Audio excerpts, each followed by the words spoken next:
Welcome to SS TV5 ప్రేక్షకులకు నమస్కారం. నిర్మానుషంగా ఉన్న ప్రాంతాన్ని నిలువెత్తు కట్టడాలతో భూ కబ్జాదారులను ప్రేరేపించింది బీఆర్ఎస్ నాయకులు అని మాజీ ఎమ్మెల్యే శ్రీశైలం గౌడ్ మండిపడ్డారు.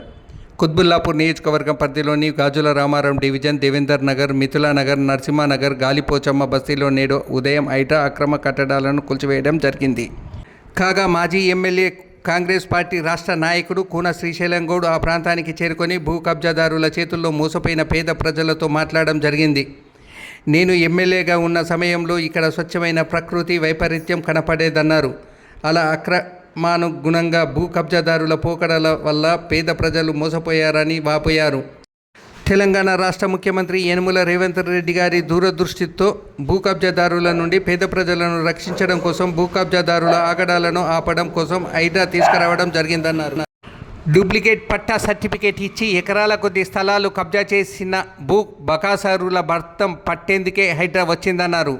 గూడు కోసం గుప్పెడు కష్టం చేసి పుస్తెమట్టెలు అమ్ముకొని భూ కబ్జాదారుల చేతుల్లో మోసపోయిన ప్రజల బాధను రాష్ట్ర ముఖ్యమంత్రి దృష్టికి తీసుకెళ్తానని హామీ ఇచ్చారు.